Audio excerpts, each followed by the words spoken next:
अस्सलाम वालेकुम। कैसे हैं आप सब? उम्मीद है आप सब ठीक होंगे। अल्हम्दुलिल्लाह मैं भी बिल्कुल ठीक हूँ। तो आज के व्लॉग में मैं आपके साथ अपनी पूरी सहरी की रूटीन शेयर करूँगी। तो चलें आज का व्लॉग स्टार्ट करते हैं। मेरा आज का व्लॉग मैंने तकरीबन रात के 3 बजे से बनाना स्टार्ट किया था। इस टाइम ना तहज्जुद की नमाज़ का टाइम था, जिस टाइम मैं सोकर उठी थी। तो मैं कोशिश करती हूँ मैं जैसे ही उठूँ मैं सबसे पहले वज़ू करके मैं तहज्जुद की नमाज़ पढ़ लूँ, क्योंकि वैसे तो हम नमाज़ पढ़ते रहते हैं लेकिन तहज्जुद की नमाज़ की ना कोई हम पाबंदी करते हैं। तो रमज़ान मुबारक हर किसी का दिल करता है कि दिल खोलकर इबादत करे, यानी कि अपना जो टाइम है ना नमाज़ों और नफली इबादत में स्पेंड करें। तो फिर मैंने सोच लिया था जैसे ही रमज़ान आएगा ना मैं रमज़ान में तहज्जुद की जो नमाज़ इसको ज़रूर अदा करूँगी, यानी कि रमज़ान में ना अपनी एक रूटीन बना लूँगी। मैंने तहज्जुद की नमाज़ ज़रूर पढ़नी है। फिर नमाज़ पढ़ने के बाद मैं किचन में आ गई थी, क्योंकि है ना हमारे यहाँ पे जब सहरी का टाइम होता है ना तो मैं पहले से ही साबूदाने जो होते हैं वो मैं भिगो के रख देती हूँ 5 मिनट, ताकि मैं फैनी है ना हमारे यहाँ पे बहुत शौक़ से खाई जाती है।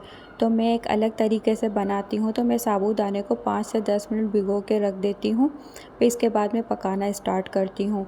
तो उस टाइम जब मेरे हस्बैंड दूध लेकर आए थे तो गैस नहीं आ रही थी, तो मैंने है ना दूध फ्रिज में रख दिया था। मैंने कहा था जब 3 बजे गैस आएगी तो इसके बाद ही मैं दूध गर्म करके मैं फैनी बना लूँगी। अब जो दूध गर्म हो गया था तो फिर मैंने फैनी बनाना स्टार्ट की।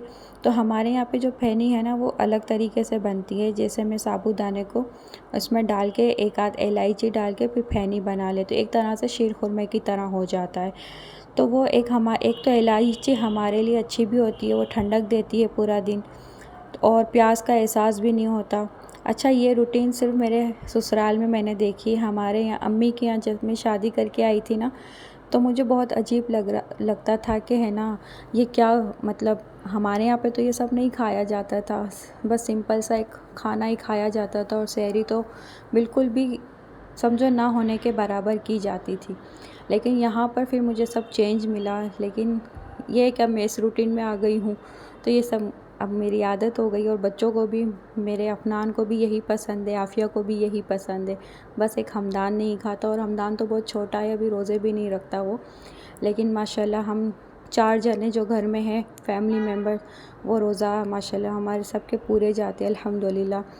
तो बस ये मैं यहाँ पे ये अपनी रूटीन आपसे शेयर कर रही थी। तो मैं ये सब बनाती हूँ।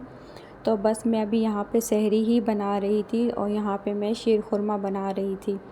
और शीर खुरमे में मैंने एंड में मैंने देखा, मैं भूल गई थी कि मैंने चीनी तो डाली ही नहीं है, तो फिर मैंने एंड में चीनी डाली।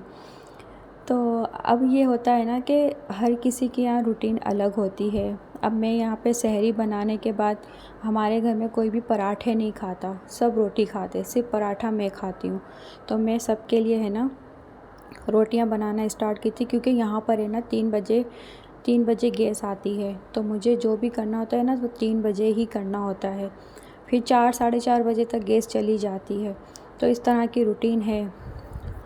तो सिलेंडर भी मैं बहुत कम यूज़ करती हूँ, क्योंकि अभी बहुत सारे ऐसे वाक़यात हो गए हमारे ही फ्लैट में। वो मशीन पता नहीं कुछ लगाई होगी, वो फट गई थी, तो बेचारा बच्चा बहुत ज़्यादा ज़ख्मी हो गया है। तो उनको हॉस्पिटल वगैरह लेकर गए थे। तो एहतियात करनी चाहिए इन चीज़ों से। मुझे बहुत डर लगता है इन चीज़ों से, लेकिन क्या करें, करना पड़ता है। मुल्क हमारा इतना पीछे चला गया है कि हम पता ही नहीं है कि हम कितने पीछे चले गए हैं। लेकिन खैर, मैं यहाँ पे सहरी बना रही थी और मेरा शीर खुरमा भी तैयार था। अच्छा, मैं सहरी बना लेती हूँ, इसके बाद ही मैं सबको उठाती हूँ, क्योंकि है ना ये लोग उठते नहीं हैं और मुझे बहुत परेशान करते। मैं फिर एक साथ सहरी बना लेती हूँ, पहले मैं ख़ुद करती हूँ फिर मैं सबको उठाती हूँ, क्योंकि काफ़ी टाइम होता है सहरी में। तो 1 आध घंटा होता है ना, तो मैं सबसे पहले फिर मैं ही कर लेती हूँ। तो मैं यहाँ पे पहले से आटा गूँध के रख दिया था, ताकि है ना फिर जब गैस आती है ना तो मैं जल्दी फिर मुझे आटा ना गूँधना पड़े और मैं जल्दी से रोटियाँ बना लूँ। तो मैं पहले से ही यहाँ पे है ना आटा गूँध के रखा हुआ था। तो इसको मैं सेट कर रही थी, और सेट करने के बाद फिर मैंने है ना पेड़े बना लेती हूँ। पेड़े बनाने के बाद है ना फिर मैं रोटी बनाती हूँ। पता नहीं मेरे बच्चों को रोटी ही पसंद है, वो है ना नहीं खाते पराठा। मुझे भी पता नहीं क्या हो गया है। तो पराठा है ना मैं ही खाती हूँ और रोटी तो मुझसे वो खाई नहीं जाती है। वैसे जब भी रमज़ान गर्मियों में आता है ना, तो गर्मियों में तो खैर इतना कुछ खाया नहीं जाता, क्योंकि पानी ही पी पी के इतना ज़्यादा बुरा हाल हो जाता है। पराठे वगैरह खाना तो बहुत ज़्यादा मुश्किल हो जाता है। तब तो हमारे घर में ना कोई इतना ज़्यादा पराठा वगैरह नहीं खाता। और अब तो गर्मियाँ भी स्टार्ट हो गई है, तो ये होता है कि बस पानी पीते रहें। सर्दियों में होता है कि चले खा लिया, लेकिन गर्मियों में तो बस पानी ही पिया जाता है। और अब गर्मियाँ स्टार्ट हो गई है तो ये लोग तो पराठे को हाथ भी नहीं लगाते।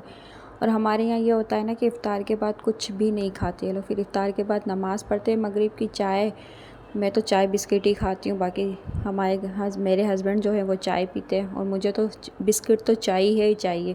बिस्किट के बगैर तो मेरी चाय उतरती ही नहीं है। खैर फिर मैं है ना चाय वगैरह पी के फिर ये लोग इशा की नमाज़ के लिए, तरावी के लिए चले जाते हैं। तो फिर इन लोगों को खाना ही नहीं होता। आते हैं 10 साढ़े 10 बजे, फिर आते हैं थोड़ा सा टीवी देखते हैं, फिर सो जाते हैं। तो फिर वो सहरी में ही खाते, जो भी खाते हैं ना हमारे यहाँ सहरी में ही खाते हैं, क्योंकि फिर इफ्तारी के बाद ये लोग कुछ भी नहीं खाते। बच्चों को भी मैं कहती हूँ कि कुछ खा लो, लेकिन वो भी नहीं खाते। बोला नहीं मम्मा, हमारा पेट भर गया है, हमने पानी इतना पी लिया है, हमने इफ्तारी इतनी कर ली है। तो हस्बैंड तो वैसे भी फिर थोड़ी देर वॉक करते हैं, फिर वो सो जाते हैं। फिर वो सहरी में ही खाते हैं, जो भी खाना होता है ना, सालन हो, रोटी हो, शीरखुरमा हो, जो भी हो वो सहरी में ही खाते हैं। लेकिन मस्ट होता है कि सालन होना ही चाहिए। सालन के बगैर तो ये सहरी इनकी समझो अधूरी हो जाती है, कि बस सालन होना चाहिए। तो मैं लाज़मी फिर मुझे तो सालन बनाना ही पड़ता है। जब मैं इफ़्तार से फ्री हो जाती हूँ ना, ये लोग सब नमाज़ के लिए चले जाते हैं, तो मैं सारा घर समेटती हूँ, काम वगैरह अपना कर लेती हूँ। मैं फिर आराम से 12 बजे के बाद है ना, फिर मैं इशा की नमाज़ वगैरह पढ़ लेती हूँ। और नमाज़ के बाद फिर मैं तरावी नहीं पढ़ती, मैं सिर्फ़ इशा की नमाज़ पढ़ती हूँ। फिर कुरान पाक वगैरह है वो मैं पढ़ लेती हूँ, यासीन शरीफ वगैरह है वो मैं पढ़ लेती हूँ। बाकी सारा काम मैं निपटा देती हूँ। ये लोग जब तरावी पढ़ के आते हैं ना, तो मैं बिल्कुल फ़्रेश हो जाती हूँ, मेरा सारा काम कंप्लीट हो जाता है। तो यहाँ पे मेरी सहरी भी तैयार थी, और मैंने दस्तरख़्वान लगा के सहरी पूरी सेट कर दी थी। पहले मैं सहरी कर लूँ, इसके बाद ही मैं इन सबको उठाऊँगी। फिर ये होता है कि सहरी के बाद फिर जो बर्तन होते हैं ना, वो बर्तन मैं पूरे धो के फिर मैं सोती हूँ, क्योंकि है ना हमारे यहाँ पे अभी आंटी नहीं आ रही है, उनकी बेटी को हॉस्पिटल में एडमिट किया हुआ है, तो वो छुट्टियों पर है। तो सारा काम फिर मुझे ही करना है। तो यहाँ मैं बर्तन वगैरह धो के, किचन वगैरह साफ़ करके फिर मैं सोने चली गई थी। क्योंकि है ना जब आप बर्तन वगैरह रख देते हैं ना, तो सुबह उठ के हमें ही धोने हैं, तो बेहतर है कि धो के सो जाओ। फिर है ना किचन भी आपको साफ़ सुथरा मिलता है, और फिर आपका जहन भी ये होता है ना कि भाई किचन साफ़ है, सुकून से अब खाना बनाऊंगी। तो बस अभी थोड़ा टाइम था, तो मैंने बर्तन धो लिए थे। फिर अज़ान का वक्त हो गया था, फिर मैंने नमाज़ पढ़ी, कुरान पाक पढ़ा। फिर मैं थोड़ी देर लेट गई थी, क्योंकि बच्चों को स्कूल जाना था, तो मुझे उठना होता है बच्चों के लिए। तो मैं ऐसे ही लेटी हुई थी, मैं 7 बजे का इंतज़ार कर रही थी। तो मैं ना जैसे बच्चे फिर नमाज़ पढ़ के ना सो जाते हैं, तो उठाना मुझे ही पड़ता है, क्योंकि ना जब मैं भी सो जाई, बच्चे भी सो जाएंगे, तो फिर स्कूल मिस हो जाएगी। तो मुझे जागना ही पड़ता है। मैं बच्चों को कहती हूँ कि आप सो जाया करो। फिर वो 7 बजे है ना आफ़िया कपड़े इस्त्री अपने स्कूल के कर रही थी, और मैं बैठी हुई थी, क्योंकि उनकी वैन आती है। जैसे ही बच्चों की वैन आती है तो बच्चे चले जाते हैं, फिर मैं सो जाती हूँ। फिर मैं सोने के बाद आराम से फिर मैं उठती हूँ 1 बजे, क्योंकि बच्चे आते हैं 1:30 बजे। तो मैं सो के उठ जाती हूँ, क्योंकि सारा काम तो मैंने सहरी में ही ख़त्म कर लिया होता है। घर भी साफ़ होता है, किचन भी मैं कंप्लीट साफ़ कर लेती हूँ, तो मुझे टेंशन नहीं होती। बस फिर मैंने यहाँ पे चीज़ बॉल बनाए थे इफ्तारी के लिए, समोसे वगैरह वो तो सब थे ही, लेकिन ये चीज़ मैंने बनाई थी, और आप ट्राई कीजिएगा, बहुत मज़े के बने थे। मैंने शॉर्ट में डाली है, ये वीडियो ज़रूर जाके देखिएगा। वैसे भी रमज़ान चल रहा है ना, तो सबका दिल करता है इफ्तार में रोज़ाना कुछ ना कुछ बनाकर बच्चों को नया दें। तो मेरे घर में ना बहुत ज़्यादा पसंद किए जाते हैं, मेरे बच्चे बहुत शौक़ से खाते हैं। तो ये चीज़ बॉल्स इनकी फ़रमाइश पर ही मैंने आज बनाए थे। अगर आपको आज का मेरा व्लॉग पसंद आया है, तो मेरी वीडियो को लाइक करें, शेयर करें, कमेंट्स करें, मुझे अपना फ़ीडबैक ज़रूर दें। और आप मेरे चैनल पर नए हैं तो मुझे मेरे चैनल को सब्सक्राइब करें। दुआओं में याद रखिएगा। अल्लाह हाफिज़।